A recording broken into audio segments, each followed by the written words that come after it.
Welcome to Round 5 of the Parenting Roundabout podcast for the week of May 6th. I'm Catherine Haleko, and I'm here with Terry Morrow. Hello. And Nicole Eridix. Hi there. Today we're taking a break from talking and complaining and obsessing, and instead we're shouting out things other people are doing that we think you'll find as useful or as enjoyable as we do. We call this our Roundabout Roundup. And Terry, you have something that I also enjoyed, so why don't you talk about it? I enjoyed it because you told me to. Yes. I listen to a podcast called 99% Invisible. Fortunately, I do not listen to it in a Mazda because apparently some Mazda models, that podcast crashes the Bluetooth player. And there was a very amusing episode about that problem called the Roman Mars Mazda virus. Roman Mars being the host of 99% Invisible. So if you go and listen to that episode, it's really an episode of a podcast called Reply All, where they take on sort of technical problems like this and try to figure out what the heck is going on. So there's a very enjoyable episode about why this particular system on these Mazdas breaks down with this podcast only. And they, in order to test out various theories, they made up mock podcasts to try out. And the mock podcasts are hilarious. If you stay on to the end of the episode, you can hear the full episodes of each of these mock podcasts. And it's just really, really funny. It's an interesting problem, amusingly tackled. They do finally figure it out in the end.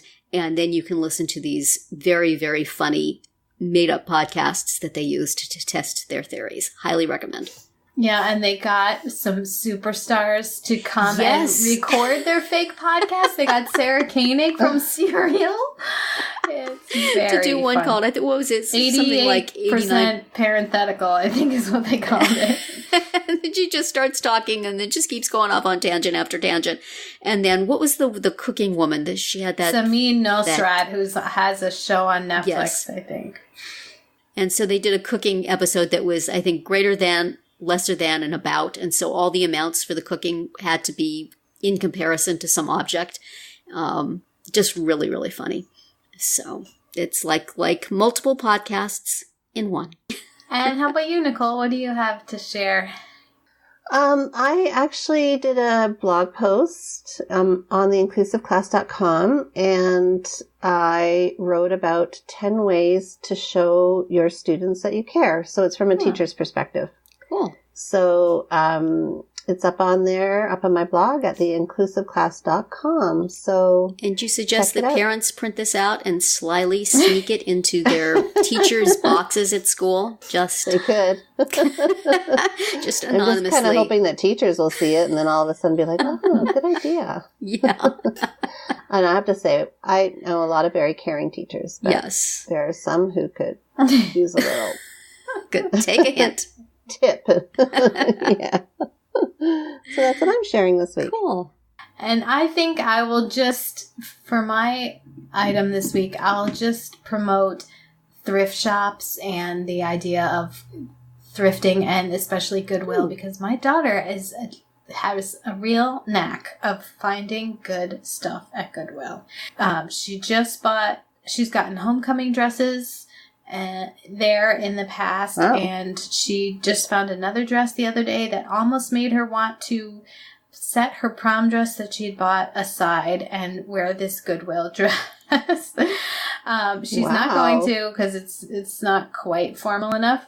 And so I said, how about for homecoming? Mom, no, it's way too long for homecoming, because it's like below the knee, but it's not floor length. So apparently that's not done for homecoming, just so you know. Okay. Yeah. When did that happen? No, it was too long for homecoming. I know. I wore long dresses for homecoming, is what I'm saying. It would have been too short for my homecoming back in the day. Yeah. So anyway, she does have a couple other occasions where she can wear it instead. But yeah, I mean, she's really good at finding stuff, and it's true, if you take the time to look, you can really find some awesome That's cool. So that's cool. And you can feel not only can you feel good about spending, $7 on a fancy dress, but you know that you're reusing something. You're not buying something brand new. So that is very cool. Catherine, my daughter's friend is also super good at finding thrift shop stuff, and she has an Instagram site called Thrifted by Ava. And so she shows all her little things and finds. Tell my daughter that. Yeah. She'd enjoy that.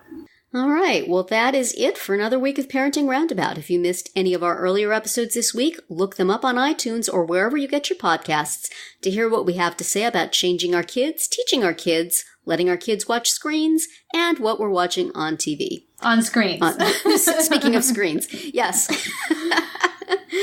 We are consistent, though. We said it was okay to let the kids watch screens.